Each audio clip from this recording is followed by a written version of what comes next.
네, 여러분 반갑습니다. 제가 이렇게 이야기를 할 수 있는 영광스러운 기회가 올 줄은 정말 꿈에도 몰랐고 여전히 부담스러운 거는 여전하지만 그래도 정말 후배님들한테는 그냥 뭐 이제 후배가 또 요즘 청년이 이렇게 하고 있구나, 또 청년들에게는 아는 형, 오빠가 이렇게 하고 있구나 이런 정도로만 또 얘기를 듣고 마음에 또 하나의 스토리만 담궈도 좋지 않을까 하는 생각으로 그냥 저희 이야기 그냥 편안하게 할 테니까 오늘 편안하게 들어주실 수 있죠? 네, 오늘도 잘 부탁드리도록 하겠습니다. 네, 그래서 청년 창업 요즘에 많이 하기도 하고 또 컨텐츠 쪽으로도 많이 하기도 하는데 제가 하는 일 쪽이 정말 하나님을 향한 비전과 또 그런 설레임들로 가득 찬 일들 그리고 그런 깨달음으로 가득 찬 일들이어서 그런 것들 나눠보고 싶습니다.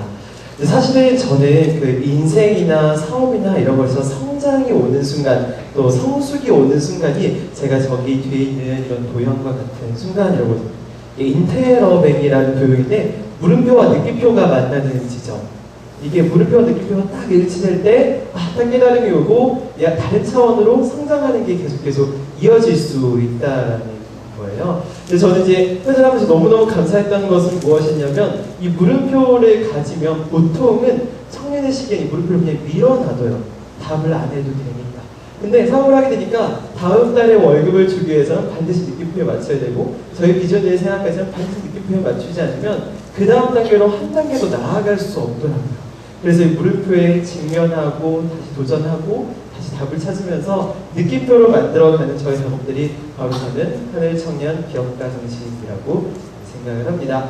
수많은 질문들이 있을 거예요. 창업을 하고 사업을 할 때도 그렇고 또 개개인의 삶에도 인생에서 너무너무 많은 질문들이 저는 있을 거라고 생각을 하거든요.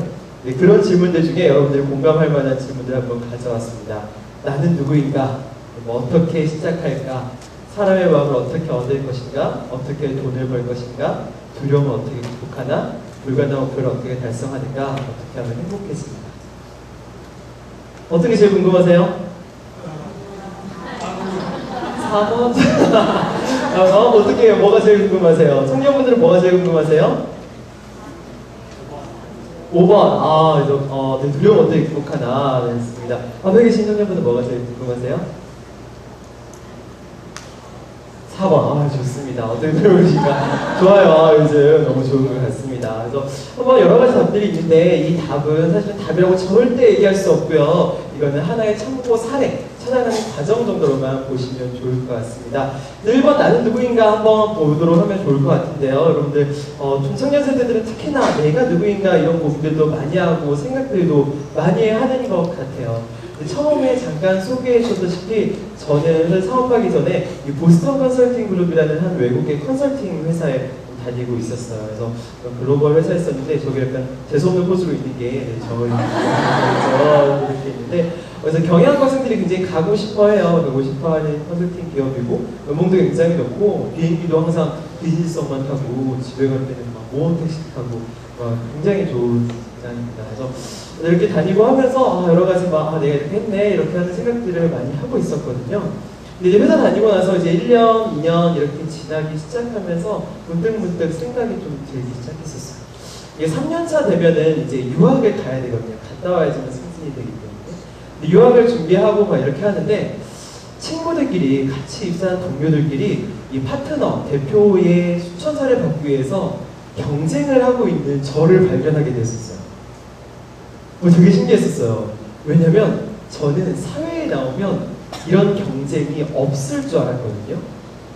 근데 여전히 존재하더라고요. 사실은 이런 경쟁들이 계속 된다라는 생각들이 어느 순간 문득 들게 되셨어요.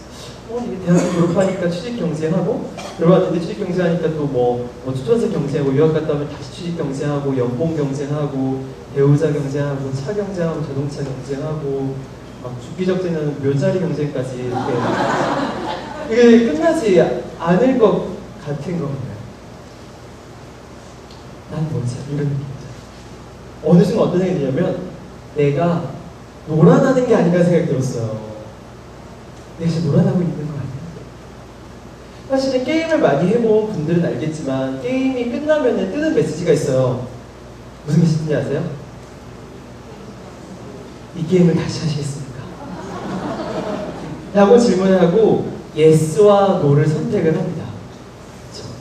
근데 저는 한 번도 이 게임에 내가 참여할래요 라고 얘기해 본 적이 없다는 생각이 들었어요.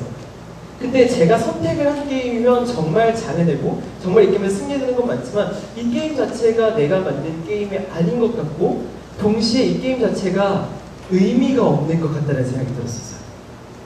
끝없이. 근데 이런 생각을 또 했던 게 제가 라디오스타 즐겨보는데 많이 즐겨보실 거예요. 라디오스타에서 공포 음악회를 했었거든요. 이제 무서운 음악 이런 게 특집으로 해가지고 무서운 음악을 불러달라고 해요. 무서운 노래를. 근데 이적이 무슨 노래 부르는지 아세요? 무서워요. 난 참 바보처럼 살아. 죽기 직전에 이 노래가 되뇌어지면 너무너무 슬플 것 같아요. 너무 무서울 것 같아요. 슬픈 정도가 아니라. 여러분 한번 생각해보세요. 상상이 안 되겠지만 죽기 직전에 이렇게 막 다 있고 이렇게 하는데 와, 이번 생에 후회되는 약간 이런 느낌으로 들면 얼마나 무서울까요? 생각만 해도 소름이 돋지 않아요? 근데 감히 20대 때 그런 생각을 하기는 좀 어렵지만 제 생각이 거기까지 미치고 나니까 순간 내가 이런 길을 가는 것이 어찌 보면 정말 요란한 것이고 잘못된 길일 수도 있겠구나 라는 생각을 하게 됐었어요. 그러면 정말 옳은 길이란 무엇일까? 이런 고민들을 하게 됐었죠. 근데 실제로 제가 경영학과를 나왔기 때문에 경영학부들의 꿈이 70%는 거의 똑같아요. 무슨 꿈이냐면 CEO가 꿈이에요.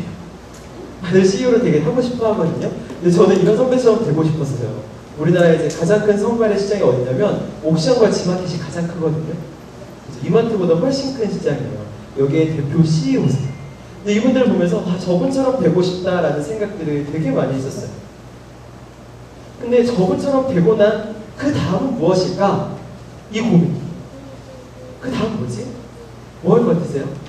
저렇게 해서 하다가 막 요즘처럼 주춤주춤 하면은 막 이렇게 퇴직의 압박을 받거나 은퇴하게 되지 않을까? 이런 생각을 하게 되더라고요. 뭐 할까요? 귀농? 뭐 할까요? 사실은 이런 분들이 이렇게 끝까지 해서 성공의 끝에서 거의 공통적으로 가시는 또 경로가 있더라고요. 이분들을 보니까 어떤 경우냐면 이런 분들. 누군지 아시죠? 빌 게이츠. 이런 분들 같은 경우 워렌 버핏이나 카네기 첼왕이나 보면 맨 끝에 보면 사업의 끝에서 정말 자기가 번 돈이나 번 이런 가치들을 많은 사람들에게 나누어주고 세상에 좋은 일을 하자라는 비전을 되게 많이 갖더라고요. 근데 마지막에 공통적인 이 모습을 가지는 걸 보면서 요즘 세대들에게도 굉장히 큰 희망을 가지는 거는 많은 청년들이 이런 꿈들을 가져요. 정말 세상에 좋은 일들을 하고 싶다. 정말 선한 영향력을 발휘하고 싶다. 이런 이야기들을 굉장히 많이 합니다. 많이 하지만 하나의 조건이 있어요. 나중에 성공하면. 지금은 아니고 나중에 성공하면. 근데 저는 그런 모습을 보고 저게 진짜 하고 싶은 일이고 진짜 선한 일이고 진짜 선한 얘기라면 Why not now? 왜 지금 하면 안 되지? 이런 생각이 드는 거예요. 왜 지금 하면 안 될까? 왜 항상 나중으로 밀어놨다가 가장 소중한 때를 바쳐서 가장 소중한 일을 하지 못하고 왜 가장 소중한 시간에 가치 없는 일이나 자기가 의미 없는 일을 하고 왜 마지막에 의미 있는 일을 할까? 이런 생각을 하게 된 거예요. 그래서 이런 생각까지 미치니까 가장 첫 질문, 사업의 첫 질문인 어떻게 하면 돈을 많이 벌 수 있을까? 이 질문이 아니라 어떻게 하면 세상에 긍정적인 영향을 줄 수 있을까? 이런 생각을 하게 됩니다. 그리고 마이크 임팩트를 시작을 하게 되는데 그때 제가 봤던 대상은 무엇이었냐면 그때 막 금융위기 터지고 이러면서 청년 취업이 정말 어려워지고 저와 같은 청년들이 너무너무 어려워하는 모습들을 보기 시작하면서 이들을 위해서 좀 가치 있는 영향을 줄 수 있는 일을 할 수 있지 않을까라는 생각을 하게 됐었습니다. 이들의 아픔에 공감하고 이들의 아픔이 단순히 나의 아픔이 아니라 정말 하늘의 아픔이고 하나님의 아픔이고 하나님의 바라시는 모습이 이쪽일 수도 있겠다라는 확신을 가지고 마이크 임팩트를 시작하게 되었죠. 마이크 임팩트를 시작하고 제가 이 꿈을 꾸고 시작할 수 있게 됐던 가장 큰 이유는 무엇이었냐면 가장 소중한 시간이었기 때문이에요. 가장 소중한 청년의 시간이었기 때문에 이 시간을 거쳐서 뭔가 가장 소중한 일을 할 수 있지 않을까라는 이런 생각을 하게 됐습니다. 사실은 제가 어느 정도 시간이 지나고 어느 정도 성인이 되고 어느 정도 이렇게 청년 때는 벗어나고 난 다음에는 제가 이런 생각을 하고 사업을 시작할 수 있을까라는 생각들을 되게 많이 해요. 그때 나는 누구인가의 첫 절문에 다가온 성경 구절을 바로 이거였습니다. 한번 다 같이 읽어볼까요? 시작. 너는 청년일 때 너의 창조주를 기억하라. 네. 사실은 제가 이 창조주를 기억하고 이 창조주의 관점에서 저의 일과 세상의 의미와 이런 것들을 바라보게 된 것은 제가 청년의 때였기 때문이고 제가 청년이었기 때문인 것 같아요. 근데 정말 이 세상의 청년들이나 청춘들은 더 많은 세상의 가치들에 휘둘리기 때문에 또 어릴 때부터 스펙이나 이런 것들에 휘둘리기 때문에 이 하나님의 관점에서 하나님의 의미를 찾지 못하고 어려운 상황들이 굉장히 많이 오게 됩니다. 그래서 청년들은 이 청년의 때의 창조주를 기억하는 훈련과 마음들을 가졌으면 하는 마음, 동시에 또 선배 세대들은 이 청년의 때에 창조주를 기억할 수 있도록 훈육하고 또 가르쳐줄 수 있는 마음이 너무너무 중요하다는 생각을 해요. 그래서 저는 화합을 시작할 수 있었던 계기가 이 말씀 때문이었습니다. 그 말씀 때문에 창조주를 기억하고 할 수 있었어요. 그 두 번째 질문은 이런 거죠. 어떻게 시작할까? 이렇게 하게 돼서 마음을 풀었는데 어떻게 시작할까? 이런 고민들을 많이 하게 될 겁니다. 저는 성과라는 게 이렇게 생각을 해요. 생각 곱하기 실행력이라고 생각을 합니다. 이것이 가장 중요한 게 무엇이냐면 성과라는 게 실행이 없으면 성과가 나지 않는 건 거예요. 근데 맨 처음에 마이클 팩트가 이런 강연을 모토로 해서 강연을 세상에 전파하고 이런 역할들을 하기도 했지만 어떻게 해야 될지는 잘 모르겠는 거예요. 제가 어떻게 해야 될지 모르겠다. 근데 이 생각들을 하게 되면서 저는 이런 생각을 하게 됐어요. 발에 테이프를 붙여놓고 빨리 뛰는 게 아플까요? 천천히 뛰는 게 아플까요? 천천히 뛰는 게 아파요? 왜 빨리 뛰면 더 아프지 않아요? 왜요? 훨씬 더 강도 쓰잖아요. 짧으니까. 맞아요. 근데 너무 당연하게도 말씀하시잖아요. 그쵸? 테이프를 빨리 떼는 게 더 아프긴 하지만 기간이 짧기 때문에 훨씬 덜 아픈 거고요. 근데 저는 이런 꿈이나 생각을 품어서도 이거를 지금 당장 해야겠다 생각을 한 게 저런 걸 좀 모토로 하게 됐었어요. 오랫동안 마음에 품게 되면 제가 안 할 이유만 계속 찾게 되더라고요. 근데 제가 지금 당장 해야겠다고 생각을 하니까 어떻게 될지 모르겠지만 지금 먼저 한번 해보자라는 생각을 먼저 하게 된 건 거죠.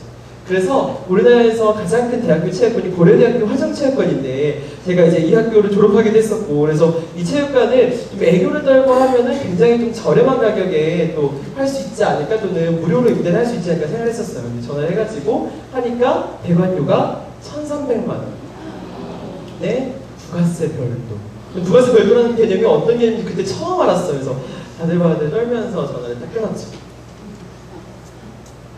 끊고 2시간 후에 입금을 했어요.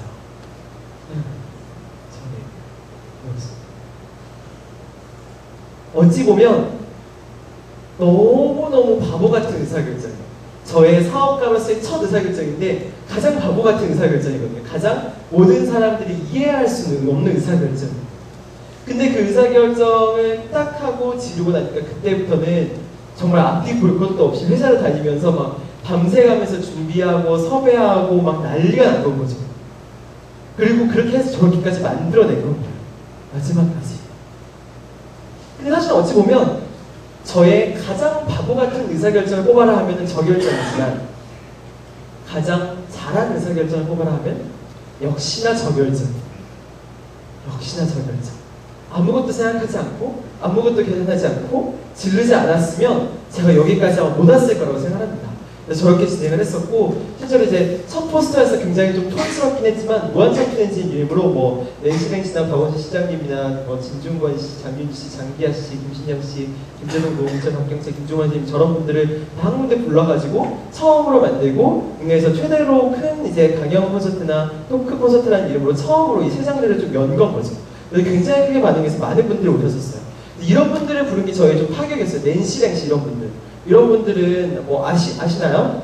아세요? 낸시랭 씨가 대한민국의 대표 안티 이런 거거든요. 많은 사람들이 안티세요. 그래서 이런 분들 같은 경우는 부르기를 굉장히 꺼려하시는데 이런 좋은 스토리나 철학이 있으신 분들이 있으시면 분명히 이야기를 전달할 수 있다는 생각을 이분들 초대했었어요. 물론 와서 막 지각하고 막 이상한 소리만 하다 좀 짜증나긴 했지만 그래도 저희에게는 굉장히 이제 저희의 차별점이었고 사람들이 굉장히 신기하다. 저런 분의 강연에 무대에서 뭐 이렇게 하기도 하고 원인이 옥시도 하고 윤인두 씨나 뭐 김지동 씨도 사실 이런 강연이 처음으로 시작하게 됐었던 거예요. 뭐 김신영 씨 이런 분들도 와서 같이 진행했었죠. 근데 이분도 너무 정말 큰 메시지였던 게 저희는 그냥 웃기고만 갔으면 좋겠다라는 기대를 했었는데 너무 큰 메시지를 주셨어요. 이분은 아시겠지만 너무 웃기는 걸 좋아했어가지고 고등학교 때 친구들 웃기는 걸 너무 좋아했었어요. 근데 가장 이제 웃기는 것을 좋아하는 희열을 느낀 대상이 뭐 공부 잘하는데 한두 개 틀려서 엎드려서 우는 애를 보면 너무너무 웃기고 싶대요. 그래서 걔네 웃기다가 막 머리끄댕이 잡고 싸우기도 하고 막 그랬다는 거예요. 그래서 물어봤죠. 정말 개그우먼이 안 됐으면 뭐가 됐을 것 같냐고 물어봤어요. 물어봤더니 정말 한 채 망설임도 없이 동네 웃기는 언니가 됐을 거라고 이런 얘기를 하더라고요. 이걸 들으면서 이분은 연예인이나 뭐 개그맨이 꿈인 게 아니라 이분들은 진짜 웃기는 게 이 사람의 사명이었구나, 소명이었구나 이런 생각을 하게 됐었어요. 이런 메시지까지 오게 됐고 뭐 이렇게 같이 하게 되고 제가 토크도 진행하게 됐었어요. 근데 이때는 새로운 장르에서 어떻게 분류할지 몰라서 콘서트와 전시체험 축제 이렇게 다 올랐었는데 둘 다 1위를 하기도 하고 거의 9주 동안 1위를 했어요. 그래서 제가 소녀시대를 굉장히 좋아했었는데 소녀시대 콘서트 제끼기도 했었어요. 그래서 여기는 굉장히 좋아하는 대상을 제낄 때 그 쾌감이 너무 크더라고요. 그래서 이렇게 굉장히 많이 호응도 오픈하고 기사도 굉장히 많이 나오고 그랬었어요. 그래서 이렇게 하면서 좀 사회화가 화제화가 되면서 많이 알려지게 되면서 이게 좀 시작이 되었었죠. 근데 저는 사업을 할 거라는 생각은 단 한 번도 안 했었어요. 할 생각 없었고 이거를 프로젝트로 한번 해보자라는 생각이었었거든요. 근데 이걸 딱 처음 하고 알려지기 시작하니까 여기저기서 연락이 오기 시작하더라고요. 이런 강연을 하고 싶다, 만들고 싶다, 참여하고 싶다 이런 식의 연락들이 오면서 길이 열리기 시작했었어요. 사업을 할 생각이 1도 없었거든요. 저는 어떻게 시작할까 하게 이런 것 같아요. 한번 같이 읽어볼까요? 시작. 사람이 마음으로 자기를 계획할지라도 근데 저 말이 사실은 여러분들이 너무너무 많이 들었던 성경 구절이지만 저에게는 너무너무 지금 와닿고 지금 간 게 저는 자기 확신 이런 게 없어요. 앞으로도 어떻게 될지 잘 모르겠어요. 모르지만 제가 이 길을 가는 것을 어떻게 계획하고 가지만 제가 할 수 있는 건 한 발 한 발 내딛는 것이고 이 한 발 한 발을 온전히 인도하시는 것은 정말 하나님뿐이라는 것에 대해서 온전한 확신이 있어요. 이 길에 대한 확신은 없지만 인도하심에 대한 확신이 있는 거죠. 근데 그 마음이 있을 때 정말 한치 흔들림이나 두려움도 없이 나아갈 수 있는 거예요. 근데 그렇게 되면 너무너무 신나는 거 있죠. 너무너무 즐거운 마음이 생기는 것 같아요. 근데 그 시작에 대한 책임, 정말 그 부르심을 불렀을 때 그 첫 발을 냈는 책임은 온전히 저 자신에게 있다고 생각합니다. 여러분에게 있다고 생각해요. 그 첫 발 내딛는 것을. 그 발 내딛었을 때 분명히 인도해 주실 겁니다. 두 번째 단어고요. 사람의 마음을 어떻게 얻을 것인가 한번 보도록 할게요. 근데 사실은 뭐 사업을 할 때도 그렇고 이렇게 마음을 얻는 게 되게 중요하고 많은 분들이 얘기하는 게 저런 분들 어떻게 섭외해요? 이런 것들 되게 질문 많이 하시거든요. 그런 질문들 한번 보면 저희 그런 거 많이 합니다. 그래서 맨 처음 저희 섭외했던 분이 노웅수 회장님이었었어요. 뭐 지금은 자숙 중이긴 하시지만 그래서 저희 이분들 섭외하고 처음에 했을 때 이렇게 처음에 했는데 저희가 줄 수 있는 게 아무것도 없는 거예요. 저희가 뭐 돈이 있어서 돈을 드릴 수 있는 것도 없고 줄 수 있는 게 아무것도 없더라고요. 근데 아무것도 없어서 뭘 줄 수 있을까 이런 고민들을 되게 많이 했던 거예요. 지금 생각해보면 너무너무 잘한 일이긴 했었지만 뭐 이런 거였었어요. 이 강연이라면서 한 번도 해본 적이 없으실 테니까 정말 약간 지식인으로서 한 발 더 나아가서 후배들에게 또 인생의 이런 후배들에게 멘토로서 한번 이야기할 수 있는 기회를 가질 수 있는 기회, 몇천 명 이상으로 이야기할 수 있는 기회, 그리고 또 동시에 이제 많은 언론들이 오기 때문에 본인을 조금 더 나아가서 이런 지식인으로 포지셔닝이나 브랜딩을 할 수 있는 것들, 이런 생각들이나 그리고 세 번째로서는 뭐 이분들이 또 앞으로도 강연하거나 이런 데 있어서 좋은 파트너십의 기회가 될 수 있다, 이런 식의 것들을 좀 저희가 얘기를 했었어요. 그리고 저희가 줄 수 없는 돈 이야기는 하지 않았어요. 물어보면 하긴 했지만 억지로 하지 않았어요. 저희가 줄 수가 없기 때문에. 근데 그렇다고 저희가 돈은 드릴 수 없지만 이렇게 얘기하지도 않았어요. 저희가 줄 수 있는 것들을 명확하게 정의하고 명확하게 이야기했습니다. 그렇죠? 근데 이게 무엇이냐면 윈윈인 것 같아요. 윈윈. 무언가 사람이 무언가를 부탁한다 생각하면 저 사람이 나에게 무언가를 줄 것만 생각하기 때문에 무언가를 주세요 주세요 주세요라고 자꾸 얘기를 하게 되거든요. 근데 그게 아니라 무언가를 주는 행위에 있을지라도 내가 줄 수 있는 건 분명히 있거든요. 저 사람이 무엇을 필요할까? 무엇이 있으면 좋을까? 이런 고민들을 하고 이야기를 하기 시작하면 윈윈의 관계가 만들어질 수 있는 것 같아요. 윈윈의 관계가. 그렇죠? 부탁하는 상황이더라도. 연사들한테 되게 마찬가지였었어요. 뭐 저희가 누구냐면 무한도전 김태호 PD. 김태훈 PD 같은 경우는 너무너무 모시기가 어려웠었거든요. 계속 거절을 하시고, 왜냐면 이제 촬영에 겹치시고. 근데 저희가 거의 한 50번 넘게 섭외해서 됐어요. 어떻게 됐냐? MBC 파업 때에 촬영이 없었기 때문에 그때 겨우겨우 섭외를 했었거든요. 근데 하면서도 이게 저희가 얘기를 했던 게 무엇이었냐면 이제 그 김태훈 PD님의 그런 입장이나 생각들이 있기 때문에 이런 거를 굉장히 잘 전달할 수 있는 채널이 되지 않을까요? 이런 식의 이야기들이나 생각들을 했었던 거예요. 그래서 그런 장으로서 한번 말해보면 좋겠다는 생각으로 이런 이야기를 드렸었죠. 근데 그런 걸 말씀드리니까 최종적으로 오케이 해서 같이 진행하시게 되더라고요. 이런 식의 윈윈 관계, 이런 것들에 대한 많이 고민들을 하게 됐어요.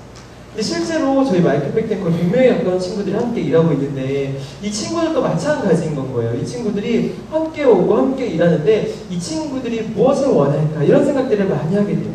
근데 요즘에는 뭐 이런 기업과 뭐 같이 일하는 상황이 그러면 기업 입장에서 뭐 노동력을 착취한다 그러잖아요. 근데 사실은 저는 그런 공동체를 만들고 싶지 않았기 때문에 기업을 창업하고 이런 식의 공동체로 새로운 공동체를 만들어보자라는 생각을 했었거든요. 동시에 내가 회사원일 때 얻고자 하고 내가 갖고자 하는 게 무엇일까 이런 고민들을 되게 많이 했었죠. 근데 저는 생각했던 게 뭐였냐면 회사를 하게 되면 개개인의 한 명 한 명들이 결국에는 부품이 돼버린다는 게 엄청나게 큰 갈증이고 엄청나게 큰 불행의 씨앗이라고 봤었어요. 오히려 한 명 한 명에게 엄청난 큰 보석과 같은 빛나는 무언가가 있는데 이거를 열 수 있는 무언가가 있지 않을까라는 생각을 하게 됐던 거죠. 그래서 개개인의 개성과 생각을 마음껏 발휘할 수 있는 게 어찌 보면 내가 꿈꾸는 공동체의 모습이 아닐까라는 생각을 했었어요. 실제로 하나의 일인데 저희 회사 디자이너예요. 저 오른쪽이 어딘지 아세요? 스타벅스 저렇게 매달려 있는 거. 왼쪽이 지하철에서. 디자이너가 엄청 개성이 강한 친구거든요. 근데 이제 막 저희가 농담으로 그런 얘기를 해요. 우리가 괜히 소셜 벤처인 줄 아냐. 너를 고용하니까 소셜 벤처다. 막 이런 얘기를 할 정도로 굉장히 개성이 강한 친구인데 이 친구 같은 경우는 다른 곳에 갔으면 적응하느라 굉장히 힘들었을 수도 있어요. 근데 너의 개성을 마음껏 발휘하라라고 저희가 억지로 얘기를 했었던 건 거예요. 동시에 이런 얘기를 하면서 이런 얘기를 하다 보니까 저희 회사 재미있는 문화 이런 것들이 되게 유명한데 제가 그 옛날에 설날휴가 이틀만 있을 수도 있었거든요. 근데 제가 잠시 미팅이 나간 사이에 애들이 다 모여가지고 을미제브라브를 만들어서 개념 없는 설교 토요일이 웬 말이냐 감들이 얼들 불면 들리는가 해서 페이스북에 광고에 많이 집착할 때여서 만 라이크를 받으면은 설날휴를 하루 더 달라고 저희 협상을 하는 거예요. 근데 이게 많이 알려져가지고 되게 재미있는 문화다라고 알려졌었거든요. 근데 얘를 하면서 근데 다행히도 만나기 못 받아 설날은 하루는 더 안 주긴 했었지만 그럼에도 불구하고 저런 게 너무 재밌다, 재밌는 문화다라고 하는데 이런 개성인과 생각들을 마음껏 펼치도록 문화를 만들거나 존중하지 않았으면 이런 게 못 나왔겠다라는 생각을 해요. 근데 그 창의성이 어느 정도냐면 이런 거예요. 조별로 저희가 소풍을 갔는데 조별로 단체사진을 찍어와라 이렇게 하는데 보통은 막 이렇게 재밌게 V자하고 찍고 그러잖아요. 근데 저희가 막 에버랜드에 가가지고 저기 철도에 누워가지고 저렇게 사진을 찍어서 단체사진으로 보낸 거예요. 근데 너무 놀라운 것은 저 중에 몇 명은 저희 회사 멤버가 아니에요. 지나가는 사람을 잡아다가 저렇게 찍은 거예요. 근데 사실 기업에서 끌어내려는 게 그 멤버 한 명 한 명의 자발성이거든요. 주인의식? 근데 이렇게 끌어내기가 정말 어려운 거예요. 거의 불가능에 가까운 거예요. 근데 저렇게 주변 사람 잡아까지 할 정도의 자발성을 이끌어내는 게 어찌 보면 그 개개인의 개성을 온전히 존중해서 있고 그게 이 사람들이 원하는 거여서지 않을까. 근데 또 한쪽에는 이런 것도 있었어요.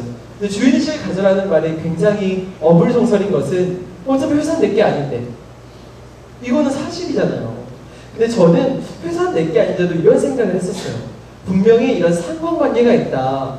회사가 가진 비전과 목표와 개인의 비전과 목표가 상관관계가 분명히 있고 이 상관관계가 양의 상관관계 점점 일치하면 일치할수록 이 사람들이 훨씬 더 몰입할 수 있다는 생각을 했었어요. 그래서 이 개개인에게 제가 인터뷰를 보거나 항상 물어보는 것은 너의 꿈이 무엇이니를 항상 물어봐요.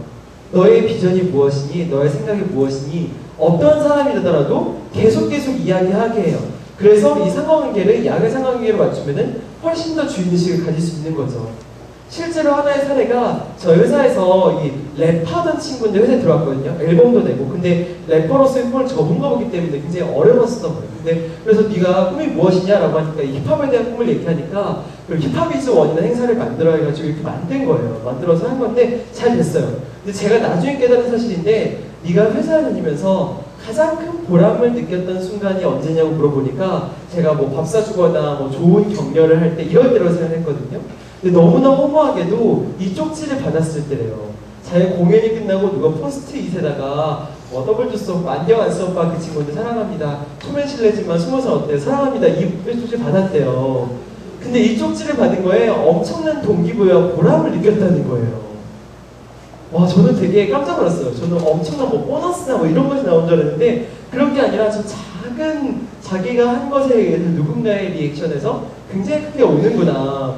앞에 찬양하신 분들, 이 찬양하신 분들에게 누군가 고맙다는 메시지나 오늘 은혜를 얻다는 메시지 하나가 이분들에게는 엄청나게 큰 보람이 될 수 있겠구나. 그리고 그게 본인의 의지에서 나온 거면 더 큰 게였구나. 이런 생각을 했었어요. 조금 더 나아가서 저희 행사를 많이 하니까 강연 같은 걸 많이 할 때 그 어떤 한 친구가 프로포즈 하는 거예요. 윤종신 씨가 환생이라는 노래를 불러주면서 프로포즈를 하는 거였거든요. 근데 하면서 이때 프로포즈 하니까 이 친구가 너무너무 좋아하죠. 이런 프로포즈를 할 수 있는 기회가 없으니까. 그래서 울기도 하고 굉장히 회사에 대한 충성도가 높아졌었어요.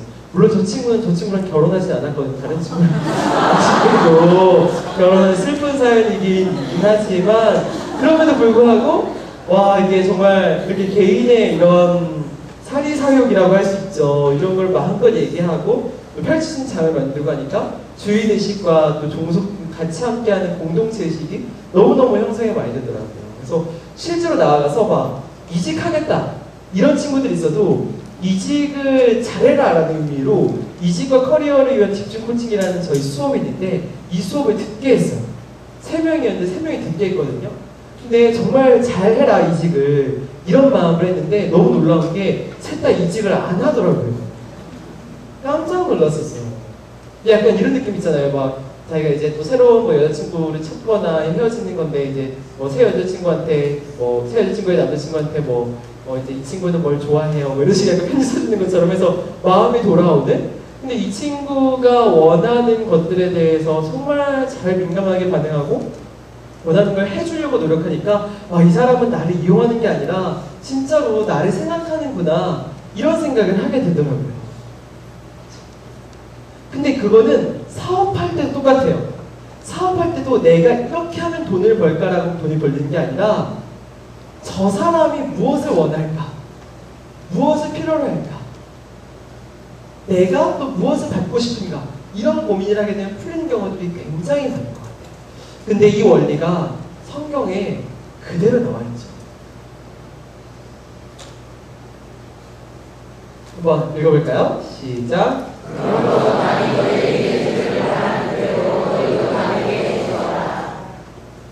와, 진짜 이거 진짜 황금률인 것 같아요.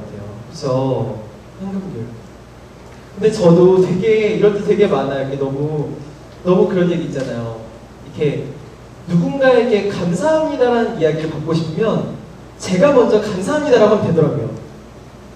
내가 이런 거 잘했어 막 이런 거 칭찬을 이렇게 말고 먼저 감사합니다. 당신의 존재가 너무너무 소중합니다. 이런 이야기를 하면 반대 이야기가 너무나 자연스럽게 돌아오는 것들을 너무너무 많이 보게 됐어요. 내가 힘을 받고 싶고 내가 동기를 받고 싶으면 다른 사람에게 힘을 주고 다른 사람에게 동기를 주면 이게 또 그대로 저에게 돌아오는 너무너무 큰 원리들 이런 것들을 많이 보게 됐었어요. 여러분은 그렇게 하고 계세요? 진짜 어렵죠. 그 인간이란 존재로 태어나서의 그 타고난 죄악성 때문에 이게 이기주의나 자신을 생각하는 마음으로 계속 돌아오게 되고 그렇지 않은 척을 해도 결정적인 순간에 오게 되면 항상 자신의 입장에서만 생각하고 자신의 이익만 바라보게 되는 게 인간의 또 하나의 본성인 것 같다는 생각을 정말 많이 해요. 근데 저는 그런 생각이 들 때마다 이것을 저런 말씀들로 다시 원칙으로 삼고 꼭 지켜보자. 이런 마음을 품고 이거를 계속해서 훈련하는 게 되게 중요한 것 같아요. 이 교회 안에서도 얼마나 수많은 봉사와 얼마나 수많은 헌신들로 이루어져요. 이런 봉사와 헌신을 받을 때도 받는 사람의 마음도 하는 사람의 마음도 저 황금률 안에 있으면 서로의 마음이 굉장히 선한 마음으로 합치될 것이라 생각합니다. 이렇게 서로의 선한 마음들이 함께하게 됩니다. 마음 얘기하다 갑자기 돈 이야기 한번 돈을 어떻게 벌 것인가 이런 얘기들 한번 해볼게요. 근데 사실은 저희가 맨 처음에 하는데 제가 일한다 보니까 친구들이 이런 얘기가 와 재미있고 의미를 하네. 야 근데 돈은 좀 돼? 이런 이야기하면 할 말이 없는 거예요. 실제로 맨 처음 프로젝트를 했을 때 가요사상 초대 5,000명을 동원했는데 1,000만 원 넘게 적자가 난 거예요.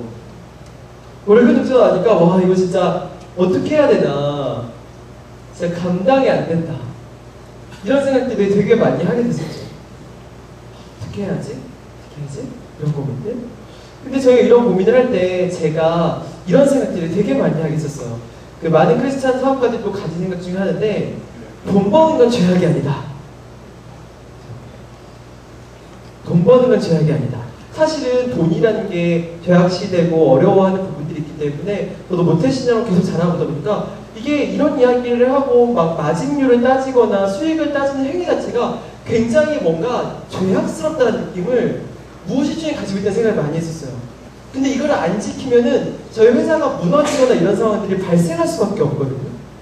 그렇기 때문에 돈 버는 건 죄악이 아니다라는 생각들, 건강한 이익에 대해서 많이 생각했어요. 돈과 의미 중에 중요한 건 돈이다. 여기도 굉장히 또 센 말이죠. 그렇다고 돈을 목적으로 하라는 이야기는 아니다. 이게 무슨 이야기냐면 돈은 선별 과제일 수 있다는 거예요. 뭔가 좋은 일을 한다고 하지만 지속 가능성이 확보되지 않으면 모든 의미가 무너져요. 근데 많은 청년들 하는 질문 있잖아요. 내가 하고 싶은 일을 해야 돼요? 내가 아니면 잘하는 일을 해야 돼요? 분명 무조건 하고 싶은 일을 하는 거죠. 근데 하고 싶은 일을 하다가 이걸로 인해서 자신의 삶의 지속 가능성이 무너지게 되면 이 하고 싶은 일이 싫어지는 거예요. 미운 거예요. 그렇죠? 이게 얼마나 절망스러운 일이에요. 그렇기 때문에 이런 구조들에 대해서 잘 생각하는 게 필요한 거죠. 근데 그렇지만 저는 되게 기적적으로 왔어요. 맨 처음 저희가 했던 것은 저희 처음부터 세웠던 비전이 이거였습니다. 더 월드 체인징 스토리, 세상을 바꾸는 이야기였거든요. 이런 이야기들을 발굴하고 만들고 전파하는 그런 일을 해보자 라는 생각들을 되게 많이 하게 됐었습니다. 근데 실제로 저희가 처음 하면서 딱 한 번 하고 나서 어떻게 할지 몰랐는데 이 그 열정낙사라고 이제 대학생분들은 옛날에 좀 아실 텐데 이 삼성에서 처음 전화가 온 거예요. 저희 4명인데. 근데 전화 가지고 이런 프로젝트를 전국 대학 프로젝트로 한번 하지 않겠느냐라고 하게 된 건 거예요. 그래서 저희 정말 조그맣게 막 시작하고 4개월 만에 저 프로젝트를 맡아가지고 전국을 돌면서 거의 수십억 프로젝트를 하게 된 건 거예요. 근데 그때 비즈니스가 확 크게 된 거예요. 확 성장하게 된 거죠. 말도 안 되게. 근데 이게 사회 문화화되면서 여기저기서 연락 오기 시작한 거예요. 근데 지금 이게 얼마나 크고 대단한 건지 너무 알아요. 왜냐면 이렇게 큰 프로젝트를 하는데 뭔가 비딩을 하거나 뭔가 뒤에 라인이 없거나 이러면 할 수가 없거든요. 근데 어느 순간 갑자기 이걸 하게 됐고 이게 하나의 비즈니스로 굉장히 탄탄하게 자리 잡게 된 거예요. 근데 이게 되니까 많이 연락 와서 뭐 현대카드 이런 데서도 같이 콜라보로 같이 프로젝트를 하게 되고 뭐 김두동 씨도 연락 와가지고 뭐 아시겠지만 토크 콘서트 이런 것도 같이 하게 되고 하다 보니까 막 계속 연락이 와가지고 어떤 분들은 자기 UFO에 대해서 강연할 수 있다 뭐 이런 분도 계시고 어떤 분들은 자기 전직 조폭인데 싸움하는 방법 이런 거 할 수 있다 뭐 이런 분들 다 계시더라고요. 계속 연락이 와요. 그래서 이런 분들을 만들어가지고 같이 한번 강연할 수 있는 플랫폼을 만들어 보자는 생각으로 마이크 임팩트 스쿨이라는 걸 만들고 그리고 강연할 수 있는 공간들이 필요했다는 생각으로 마이크 임팩트 스퀘어라는 공간으로 종로나 신촌, 역삼 이렇게 같이 하고 있어요. 지금 많은 청춘들이 하루에 500에서 1000명씩 계속 오는 그런 공간들로 같이 하게 되었죠. 근데 어느 순간 딱 보니까 저희 캘린더로 보니까 저렇게 된 건 거예요. 저희 마이크 임팩트의 캘린더 보니까 플러스 뭐 8개면 8개 강연이 더 있다는 거거든요. 근데 지금 보니까 한 달에 거의 300개가 넘는 강연들이 계속 전국에서 이루어지고 있어요. 오늘까지도, 어제까지도. 이게 비즈니스 모델의 부분이죠. 근데 저는 제가 막 어떻게 해가지고 막 이렇게 비즈니스 모델 짜서 하면 되겠다 이런 생각을 했을까요? 그렇지 않았어요. 그러지 않았어요. 저는 그런 생각이 없었거든요. 제가 할 것은 이 세상을 바꾸는 이야기를 비전으로 해서 세상을 바꾸는 이야기를 발굴하고 만들고 전파하는 가치만 하게 되면은 이 가치가 정말 세상에 필요하다면 나머지 게 따라올 수 있을 거라고 생각을 했었어요. 그런 일을 하면서 어떻게 할 수 있겠니? 라고 생각을 하고 많은 사람들이 이렇게 했지만 이게 매출이 100억대까지 이렇게 끌어올리는 것도 이렇게 하면서 이 가치에 대한 믿음들이 있으니까 하게 되더라고요. 제가 꿈을 생각했던 거는 옛날에는 저희 어른 세대나 아버지 어머니는 물질적 빈곤들이나 물질적 차이가 굉장히 컸지만 지금 같은 경우는 저는 정신적 빈곤이 되게 크다고 생각을 해요. 꿈의 불평등, 지혜의 불평등, 또는 기회의 불평등이 굉장히 크다고 생각을 하거든요. 이게 사회의 흐름이고 저는 앞으로 이게 점점 심화될 거라고 생각해요. 근데 이 문제를 이 세상을 바꾼 이야기를 통해서 해소하고 해소해 나가면 이게 정말 세상에 필요한 가치라면은 분명히 자연스럽게 돈이 되는 비즈니스 모델은 형성될 수 있지 않을까라고 생각을 하게 된 건 거죠. 그렇게 하다 보니까 비즈니스 여기까지 하게 오게 돼요. 정말로 저희 강의에서 저렇게 막 어느 한 청년이 저렇게 울기도 하고 하기도 하게 됩니다. 세상을 바꾸는 이야기라는 게 저는 정말 큰 게 아니라고 생각을 해요. 저도 이렇게 하지만 저는 강연에 갈 때마다 저는 딱 한 명만 타겟으로 해요. 딱 한 명만. 그래서 옛날에는 막 이렇게 있다가 누가 막 이렇게 졸거나 막 이렇게 하면은 너무너무 상처받고 그랬거든요. 지금 너무너무 좋아하셔가지고 귀를 기울여서 너무너무 감사하긴 한데 누가 막 졸거나 이러면 너무 상처받고 그랬는데 이제 신경 안 씁니다. 진짜 하나도 신경 안 써요. 딱 한 명만 있고 조금의 변화가 있고 이 변화가 이 사람의 세계관을 변화시키고 이 사람의 세상을 변화시키면 이게 세상을 바꾸는 이야기인 건 거예요. 저는 옛날에는 막 이렇게 큰 일을 하고 정말 전 세계가 격변하고 이러고 생각했는데 그런 거는 저는 오히려 문제에 벗어났다고 생각해요. 오히려 한 명에 대한 마음, 한 명에 대한 소망. 근데 여러분이 하나님의 나라를 확장해 가려는 마음도 똑같은 거. 이런 거예요. 여러분을 통해서 한 명의 하나님 나라를 접하고 그를 통해 세계가 변한다면은 그게 분명히 세상을 바꾸는 이야기를 하고 여러분이 분명히 하나님의 일을 하고 있다라고 생각을 합니다. 실제로 저희가 아까쯤에 외웠던 환경 공동이죠. 어떻게 돈을 벌 것인가에 대한 저는 한번 읽어볼게요. 시작. 선한 일을 하고 선한 사업에 구하고 많은 일을 좋아하며 공평한 자가 되게 하라. 이것이 장래에 자기를 위하여 좋은 터를 쌓아 삶의 생명을 살아가는 것이다. 네, 좋습니다. 근데 저는 정절 있는지를 잘 몰랐었는데 마이크빅 시작하게 되고 나서 사회적 기업과 소셜벤처라는 개념이 생기게 됐어요. 근데 저는 그런 생각이 또 없었는데 사람들이 마이크빅트가 사회적 기업 아니야? 이런 얘기를 하게 되고 저희가 인증을 받게 되고 또 하나의 예로 하게 되었었어요. 저희의 사명은 무엇이냐면 선한 일을 행하고 선한 사업을 함에도 불구하고 저렇게 정말 잘할 수 있다는 점을 보여주는 또 하나의 선례가 되는 게 저희 회사로서의 꿈이에요. 그리고 하나님의 꿈꾸시는 사업의 모습이 이런 모습이 아닐까라고 생각을 합니다. 근데 실제로 저게 좋은 터를 쌓아 참된 생명을 취하는 것에서 좋은 터의 개념이 오니까 저희가 사업을 지금 6년, 7년째 하고 있다 보니까 저희 들었던 청년들이 얼마나 그 감사함이 크겠어요. 이들이 회사에 가서 정말 회사에 또 좋은 이야기를 하기 시작하면서 저희 회사와 같이 일을 하기 시작하면서 이게 다양스럽게 수익으로 연결되더라고요. 저는 이렇게 주는 게 무슨 의미가 있을까, 무슨 돈이 돼요, 이런 얘기 했었거든요. 옛날에는 그냥 초반에는 다른 친구들이 돈이 되는 대상을 하자, 몇백만 원 강연료를 낼 수 있는 사람만 이런 얘기 했었거든요. 근데 그런 게 아니라 청년양한 비전 이렇게 나아가다 보면 이게 정말 좋은 터가 될 것이라는 생각 많이 하거든요.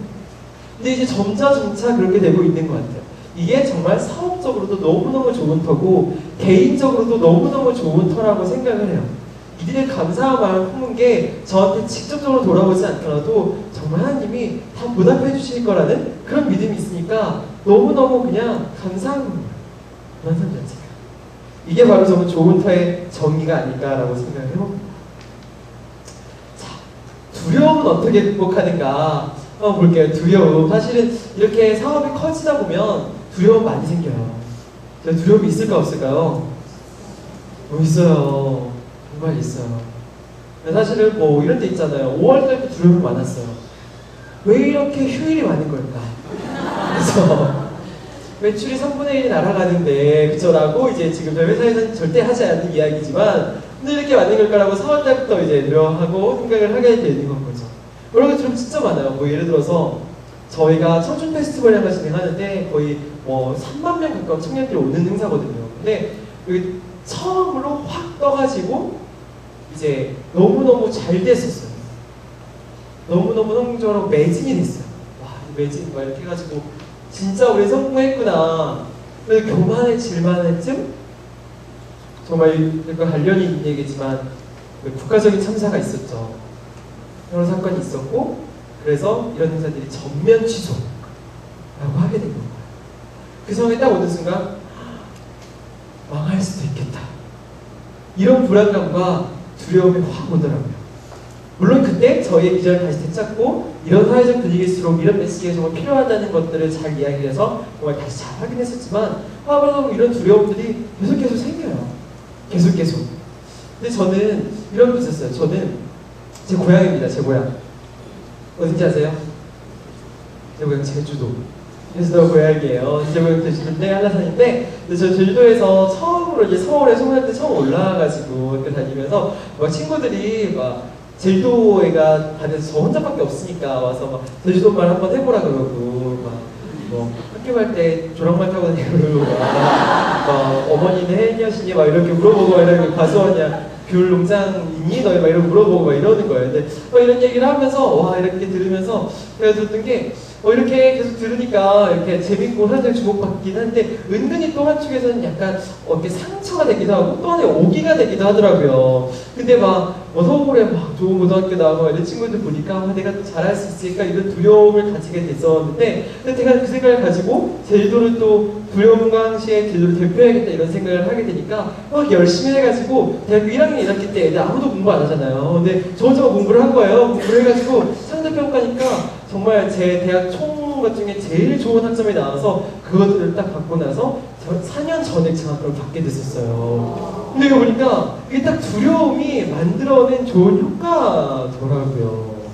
이 두려움이 없었으면 제가 좀 교만함이나 교만함이 있었으면 그렇게 되지 않았을까? 라는 생각을 하게 됐어요. 동시에 이런 실리콘밸리에서도 보면 막 사업을 하라는 것들 많이 하는데 저희 부모님도 그랬어요. 저희 부모님이 야 동원아 너 진짜 네 하고 싶은 거 다 해도 좋아. 아무거나 다 해라. 이런 이야기를 말씀하셨어요. 근데 딱 하나. 사업만 빼고. 사업만 빼고. 너무 공감하실 거예요. 사업만 빼고. 그쵸? 근데 저도 그 두려움이 있었어요. 왜냐면 어릴 때 여러분 엄마의 바다 이런 드라마 아시죠? 아들 같다 이런 거 드라마 아시죠? 저도 어릴 때 그 드라마 봤었거든요. 드라마 보면은 꼭 사업가 아버지가 나오고 사업가 아버지는 뇌출혈로 쓰러지고 집에 딱지 붙고 갑자기 집이 어려워지고 이런 것들이 굉장히 많이 묘사돼요. 지금은 별로 없긴 한데 옛날에 그런 데가 왜 그렇게 많은지 몰라요. 근데 그거 보니까 두려움이 있는 건 거죠. 두려움. 근데 이 두려움을 보면서 와 이게 뭐지? 약간 사업을 하면서 이런 두려움을 가지고 부모님도 가지고 전 세대가 가지고 나 역시도 가지고 있는데 이 두려움이 진짜일까 생각이 들더라고요.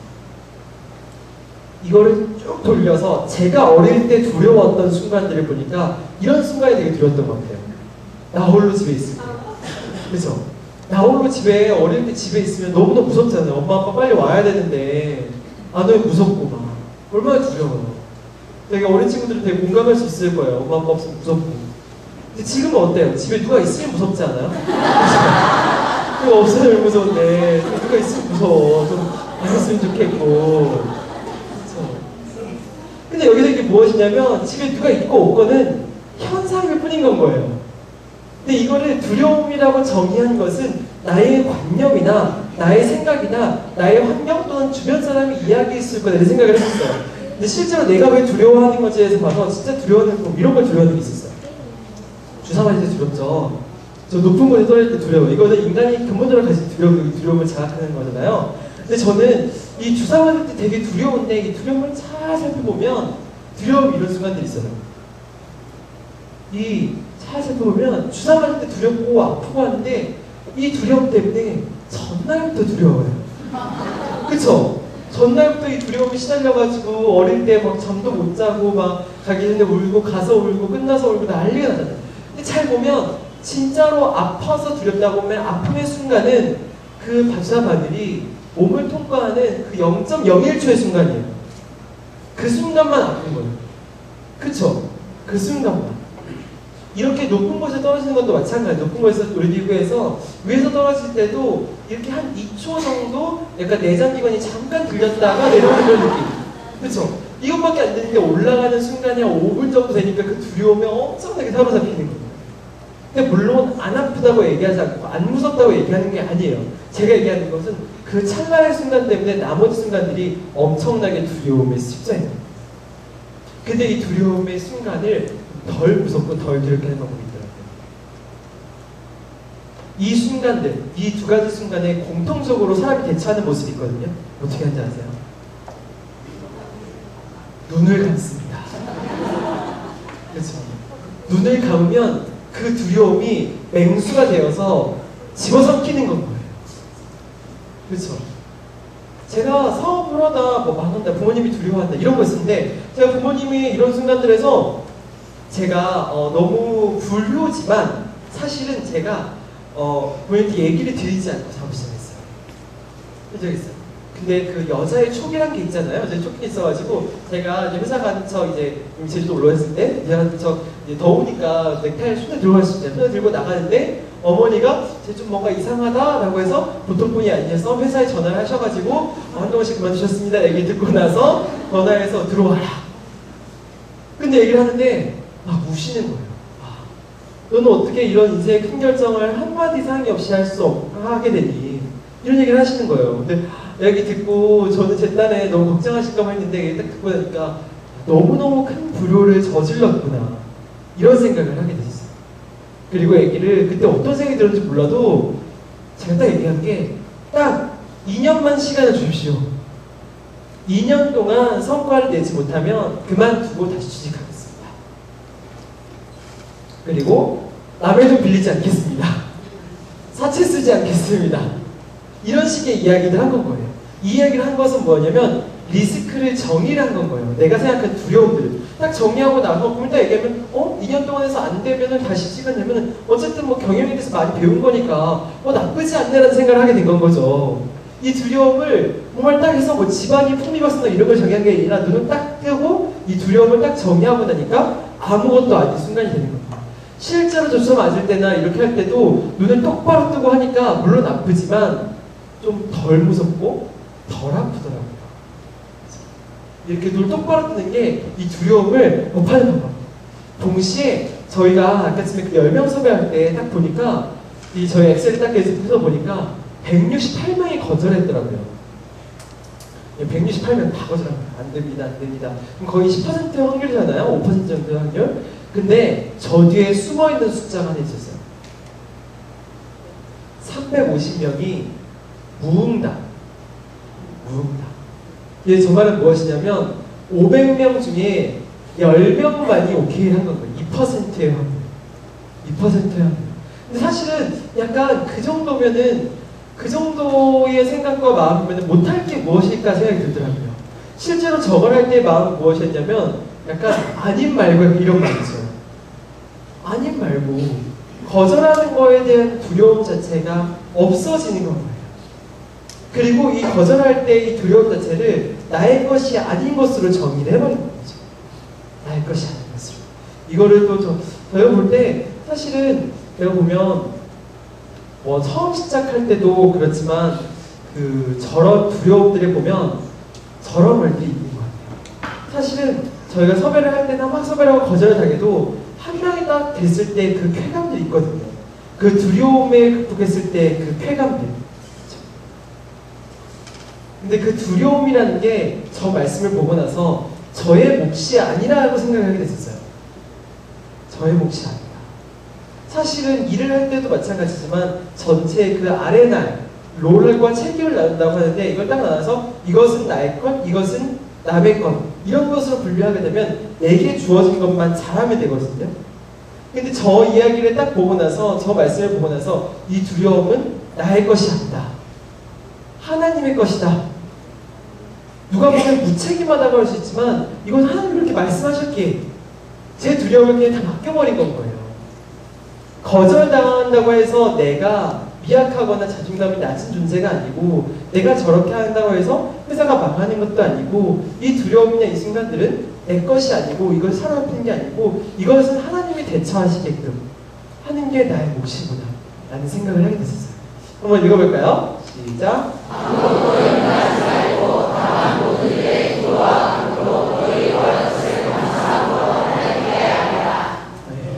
네, 감사합니다. 사실은 저는 진짜 정말 그 두려움의 순간에도 사로잡혀 있다가 무언가가 안 될 것 같은데 됐을 때의 그 어마어마한 쾌감이 있거든요. 근데 그게 딱 됐을 때, 돌면 하나 뺐다가 그게 딱 됐을 때의 감사함이 진짜 큰 것 같아요. 그쵸?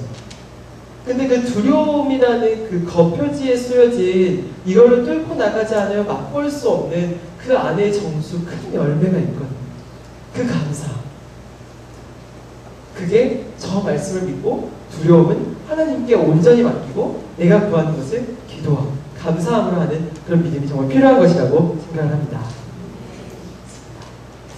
자, 이제 마지막을 향해 달성을 가려 하는데요. 사실은 불가능한 목표 어떻게 달성하는가, 이제 청년들이 많은 꿈을 꾸고 많은 생각들을 하게 될 거예요. 그리고 저희가 하면서도 많은 분들이 와, 여기까지 어떻게 할 수 있었냐라고 많이 물어보긴 합니다. 근데 사실은 제가 이게 잘난 척처럼 보일 수 있지만 제가 그 멘사 아시죠? 테스트 IQ가 156, 겨우겨우 156이 돼서 IQ 그 멘사라고 하는 그 그룹이에요. 근데 사실은 제가 저를 어떻게 생각했냐면 초등학교 때 IQ 검사 했던 게 기억나거든요. 초등학교 2학년 때 하는데 지금은 하는지 아닌지 모르겠지만 그때 해서 그냥 이렇게 장난하면서 하니까 IQ가 그때 123 이렇게 나왔어요. 근데 제가 이제 보면 안 되는 선생님 생활기록을 보다가 제 IQ를 목격하게 됐고 너무나 신기하게도 그 어린 때 그 기억이 대학생까지 쭉 가더라고요. 쭉 가게 되니까 이게 내가 머리가 멍청해서 그런 거 아니라고 제가 자꾸 이 한계를 긋는 게 내 눈에 보이기 시작했어요. 근데 그렇게 되니까 대학교에 딱 입학하자마자 한 게 무엇이냐면 대학교 1학년 되고 나서 이런 분당에서 이런 IQ 테스트, 멘사 테스트가 있더라고요. 이거 있는 거를 보고 나서 제가 그 IQ 공부하는 책을 3-4권을 사가지고 막 수능 공부하는 것처럼 네모 세모 나오면 무엇이냐 더 샘플 뭐 하나 그러면서 머리를 엄청나게 돌리고 막 그 시험 보기 전에 뇌의 혈류량을 증가시키는 약도 있거든요. 이런 것까지 먹으면서 2시간 동안 진짜로 수능 보듯이 진짜 열심히 봤어요. 겨우겨우 IQ가 156이 나온 거예요. 근데 이제 저렇게 나오고 나서 제가 저기 제 IQ가 아니잖아요. 평소의 IQ가 아니기 때문에 물론 나오긴 했지만 저걸 가지고 제가 자랑하면 재수가 없기 때문에 그때 유행했었던 싸이월드에 살며시 올렸어요. 올리고 나니까 애들끼리 소문나기 시작하면서 애들이 저랑 자꾸 팀플을 하려고 하는 거예요. 팀플을 하려고 해서 제가 이상한 소리를 해도 애들이 자꾸 저의 말을 이해하려고 하더라고요. 오늘 뭐가 있지 않을까? 이런 식의 생각들을 하게 되는 건 거예요. 근데 이걸 보면서 너무 웃긴 거예요. 왜냐면 이 관념이라는 게 딱 형성되고 나서 이 관념에 따라 사람들이 행동하는구나. 나도 그 관념에 사로잡혀 있었고 이 관념이 형성하고 나니까 사람들이 그걸 따라서 하게 되는구나. 이런 생각을 하게 됐었어요. 실제로 보면 이 골대, 나이키의 광고 아닌데 이 골대를 저만큼 높여놓으면 저게 더 높이 점프할 수 있는 가능성이라는 걸 얘기를 하더라고요. 근데 보통은 사람이 자신의 한계를 자기가 지어요. 또는 부모님이 지워버려요. 너는 여기까지 할 수 있을 거야 라고 얘기하기 때문에 계속 그 안에 있는 건 거예요. 제가 사업을 하면서도 너가 어디까지 할 수 있겠니? 라고 주변 사람이 물을 때도 계속 내가 가지고 있는 한계에 부딪히고 있는 게 아닐까? 이런 식의 생각들을 많이 하고 제가 이거를 목격하게 되는 건 거죠. 이 목표나 이 생각에 대해서. 처음에 이분 제 계속 얼굴이 나오는데 처음에 이분 선배를 할 때도 할 수 있을까? 안 될 것 같아. 네, 되더라고요. 먼저 김경필은 너무 안 되시는 분이어가지고 할 수 있을까? 해봤어요. 되더라고요. 근데 한국의 그 외국연사 이런 분들도 할 수 있을까? 라는 생각을 했었거든요. 근데 제레미 리프킨이라고 근데 저희가 하다 보니까 저희가 섭외한 게 아니에요. 너무나 신기하게 저희 강연으로 알려지다 보니 저희 회사에 연락 오게 됐고 처음으로 같이 하게 됐었어요. 제레미 리프킨이라고 수소혁명이나 제3차산업혁명을 쓴 이제 대표적인 세계적인 지성인인데 이 청와대에서 불러가지고 온 건가에서 온날 저희를 강연한 건 거예요. 첫날. 외국연사를 하게 된 건 거죠. 근데 그 다음날 청와대 강연이었는데 저희 강연 때문에 몸이 안 좋아져서 못 하시고 가셨어요. 그래가지고 최초 내가 대안이자 이제 유일한 강연이 되었었어요. 근데 정말로 행운이게도 저런 분이 세계적인 학학자가 석학에 와서 하게 되고 딱 보고 나니까 야, 우리가 할 수 있지 않을까? 라는 생각을 하게 된 건 거예요. 그래서 제가 인터뷰할 때마다 많이 물어봐요. 많이 물어봐서 어떤 분을 강연에 모시고 싶어요 이런 얘기를 하거든요. 근데 제가 그 대학교 때 많이 읽었던 책의 저자가 알랭드 보통이라는 작가인데 이분도 한번 꼭 모시고 싶습니다라고 여러 인터뷰에서 계속해서 수차례 얘기했었어요. 근데 하면서도 할 수 있을까? 또 어렵지 않을까라는 생각을 많이 하게 되죠. 어렵지 않을까. 그리고 이분 댁에 제가 직접 갔어요. 직접 가서 인터뷰를 하고 한국에 모시는 일까지도 같이 진행하게 되었죠. 너무나 신기하게 제가 그 인터뷰들을 계속 진행하는데 너무 신기하게도 알랭드 보통 인터뷰할 수 있는 기회가 저희에게 주어지게 되었고 영국 런던 댁에 직접 가서 하게 되었고 저희가 다음 해에는 한국의 초청까지도 진행하게 됐었어요. 근데 여기까지 하게 되니까 오바마 어떻게 부를까? 막 이런 생각. 오프라 윈프리 부를 수 있을까? 할 수 있을까요? 제가 작년에 오프라 윈프리 섭외를 진행했었거든요. 네, 했었는데 와 이게 정말로 너무 감사하게 답변이 왔어요.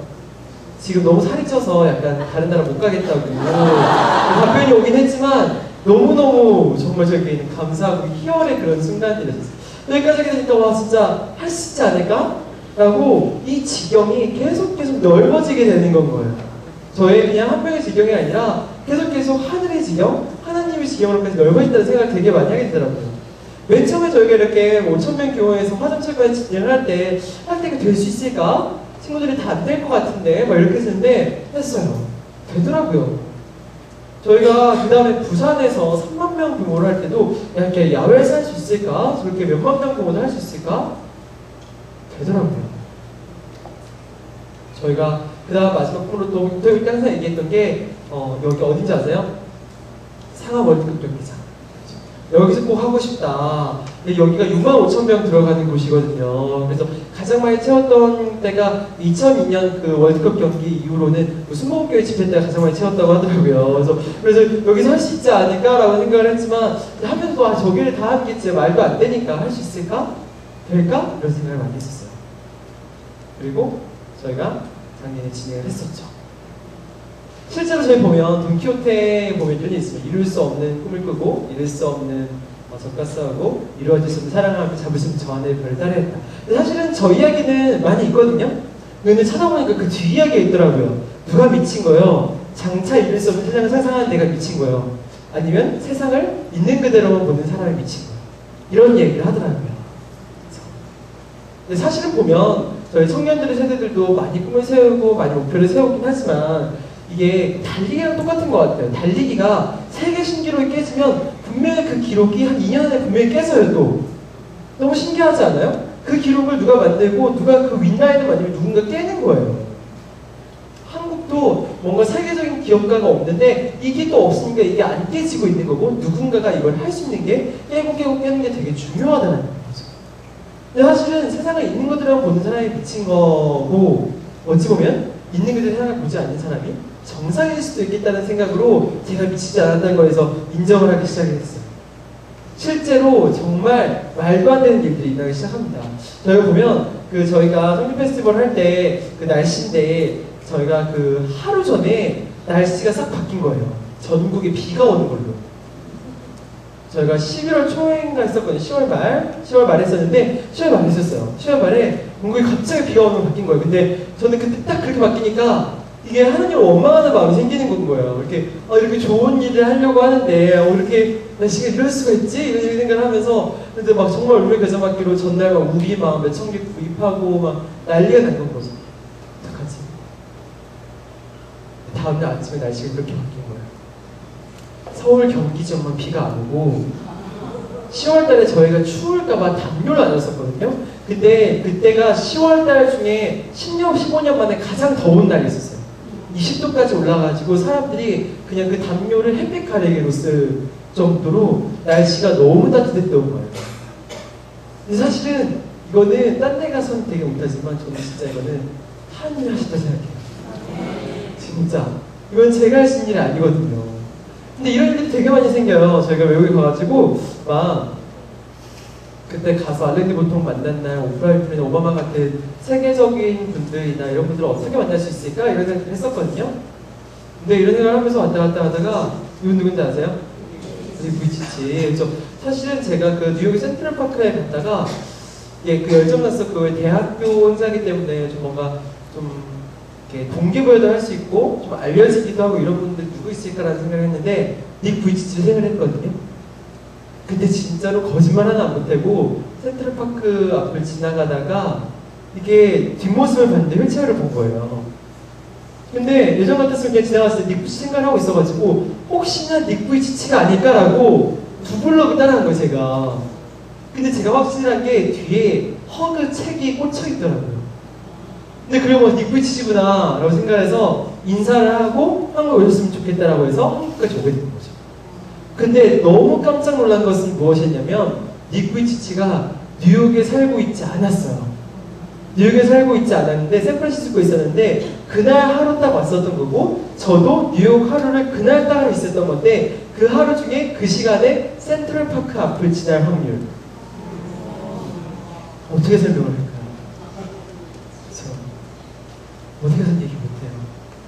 누가 하셨는지 얘기 안 할게요. 그쵸?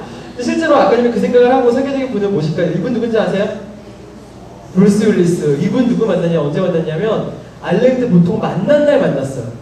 제가 오바마나 오프라이프리 같은 이제 세계적으로 아는 사람 어떻게 만날까 생각을 하다가 그날 저녁에 너무 신기하게 만나게 됐었어요. 제가 코리안 런던 필름 페스티벌에 갔는데 폐막작이 광희였었어요. 근데 이병헌과 류승룡이 거기 왔더라고요. 근데 보니까 외국 사람들이 많은 거예요. 옆자리에. 그래가지고 이제 한류가 되게 있구나라고 해서 근데 중간에 사람들이 나가더라고요. 근데 얼굴이 익숙한 거예요. 그래서 제가 외국인이 익숙할 리가 없잖아요. 근데 알고 보니까 브루스 윌리스랑 존 말코비치, 키스레토스 이런 세계적인 스타들이 왔고 그때 그 이병헌이 같이 촬영하는 프로그램 때문에 영화 때문에 응원차 왔더라고요. 근데 이분들을 보고 딱 만나고 나니까 브루스 윌리스를 모시거나 이런 건 아니지만 딱 만나고 나니까 이게 내 꿈이 정말 불가능한 게 아니구나라는 확신이 들더라고요. 더 큰 꿈과 더 큰 생각, 하나님의 지경으로 자꾸 저를 인도하시고 끌고 가신다라는 확신을 가지게 됐었어요. 인간이 보는 시각과 하나님이 보는 시각이 얼마나 큰 차이가 있을까요? 저희가 불가능하다고 생각하는 거, 하나님이 불가능하다고 생각하는 거, 이거는 또 얼마나 큰 차이가 있을까요?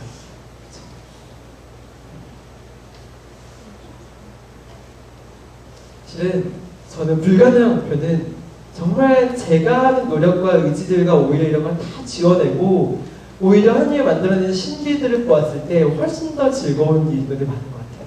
한번 읽어볼까요? 시작! 우리가 너희와 하나님의 사랑을 쌓았고 그 뜻대로 부르심이 여자에게는 모든 것이 행하여 선을 이루는다. 아멘. 설명할 수 없지만 그 삶의 순간순간에 그런 일들이 가득한 모습들을 보았을 때 어마어마한 감사함과 어마어마한 희열과 동시에 또 내가 뭔데 약간 정말 하나님이 이렇게 사랑하실까?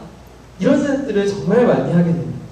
온전히 느끼게 되고 온전히 느끼게 되고 근데 그럴 때마다 자만하고 교만하지 않고 이 하나님의 뜻에 대해서 계속 생각하고 그 방향으로 나아가게 하는 게 저의 정말 큰 책임이라고 저는 생각합니다.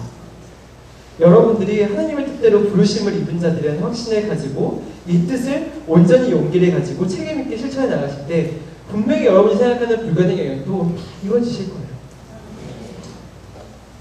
근데 저는 정말 너무나 무책임한 대표나 리더의 이야기지만 진짜로 마음속에는 어떻게든 되겠지 하는 마음이 있어요.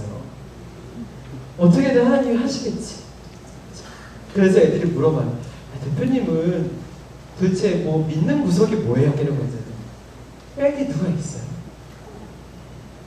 하나님이죠. 그들도 느끼고 있을 거라고 생각을 합니다. 네. 불가능한 어떻게 달성하는가 해봤고요. 자, 마지막 어떻게 하면 행복해지나 한번 볼게요. 여러분 행복하시죠? 네. 네, 좋습니다.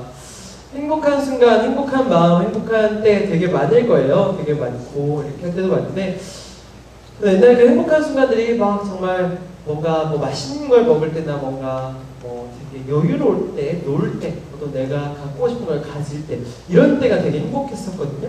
근데 분명히 뭔가 그런 건 분명히 행복한 순간이지만 이런 행복의 순간들은 제가 정했을 때 오래가지가 않더라고요.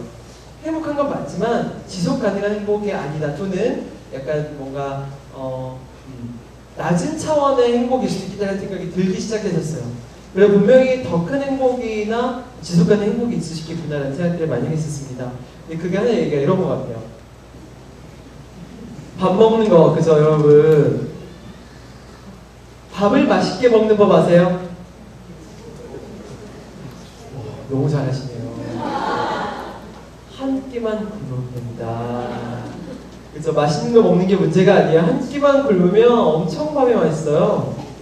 그쵸? 행복해지려면 어떻게 하면 될까요? 불행해지면 되나요? 고생하면 되나요?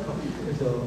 근데 사실은 저는 그런 진짜 언제 행복했냐 뭐냐면 제가 막 엄청나게 큰 걸 해내거나 이랬을 때 행복한 게 아니라 저희 마이크백 때 처음 그냥 열어가지고 처음 입금됐을 때 있잖아요. 회사의 통장으로 처음 입금됐을 때 몇백만 원의 작은 돈이었지만 그때 진짜 울컥하더라고요. 와. 지금 뭐 몇 억이 찍힌 이런 것보다도 훨씬 더 와, 너무너무 감사하고 너무 가슴 찡한 순간. 행사가 끝나고 나서 그냥 저만 이렇게 가는 게 아니라 막 끝나기를 기다렸다가 여학생 2명이 와서 정리하게 기다렸다가 이런 자리 만들어서 고맙다고, 재밌었다가 아니라 이런 자리가 정말 필요하다 생각하다고 이런 얘기했을 때 그 보람, 쾌감 이런 게 너무너무 크더라고요. 근데 그 보람과 쾌감은 제가 막 이런 리액션을 받아서라기보다는 제가 그 가치, 옳다고 생각하는 가치를 위해서 헌신을 하고 이 물음에 대해서 외면하지 않고 답을 하려고 했고 정말 많은 눈물과 땀과 노력들이 있었기 때문인 것 같아요. 그런 게 있을 때 분명히 정말로 엄청난 행복이 찾아올 수 있다고 생각하거든요. 근데 제가 맨 처음 전에 말씀드렸듯 인생의 길을 가듯 사업의 길을 가듯 정말 수많은 물음표들이 있어요. 이 수많은 물음표들이 있는데 이 물음표의 답을 얻을 곳은 사람, 책 보다 더 하나님의 말씀 안에 있거든요. 정말 제가 정말 고민이 되는 순간마다 정말 이렇게 찾아와요. 이거에 해당하는 말씀이 뭐가 있지? 정답이 뭐가 있을까? 그리고 그거를 암송을 해서 계속해서 외우고 다녀요. 그 말대로만 하자. 아니 알아서 하시겠지 뭐. 이런 생각으로, 이런 믿음으로. 그 물음표를 느낌표로 하는 과정들이 너무너무 힘들고 어려운 과정이고 외면하고 싶은 순간일지라도 그 순간을 외면하지 않고 느낌표를 할 때 분명히 하나님이 함께 하신다는 느낌이 들어요. 하나님이 내 곁에 있구나, 또는 하나님과 가까이 오시는 느낌, 이 느낌이 바로 이 느낌인 것입니다. 한번 같이 읽어볼게요. 시작. 범사의 불을 인정하라. 그 양을 위해서 하시리라. 정말 저는 고백하건대 모태신앙이었었고 교회 생활 너무너무 재밌었지만 저는 그냥 주말에만 교회를 나가던 사람이었어요. 왜냐면 범사의 글을 인정할 것까지는 없었거든요. 그냥 그 생활은 그 생활이고 종교 생활은 종교 생활이고 이렇게 됐었는데 제가 이 물음을 가지게 되는 순간 범사의 하나님을 찾지 않으면 안 된다고. 제가 기도하지 않으면 안 되고 제가 말씀을 찾지 않으면 안 되고 제가 신앙의 선배들에 가서 답을 찾지 않으면 안 되고 예수님의 리더십을 봐야 되고 예수님의 CEO로서의 자세를 봐야 되고 이런 것들을 계속 봐야지만 계속 범사에 찾게 되더라고요. 근데 범사의 글을 인정하고 나니 저에게 정말 감사한 것은 그가 항상 함께 하신다. 그가 항상 함께 할 때 정말 인간의 손으로는 형언할 수 없는 엄청난 행복감이 찾아온다 생각이 들었습니다. 여러분의 행복은 정말 하나님의 말씀과 그분과 함께 하시는데 분명히 있다고 생각하고 범사의 모든 질문 속에서 그분의 말씀과 그분의 마음을 쫓으면서 여러분의 그분이 허락하신 저는 지복의 행복과 축복을 누리시기 바랍니다. 감사합니다.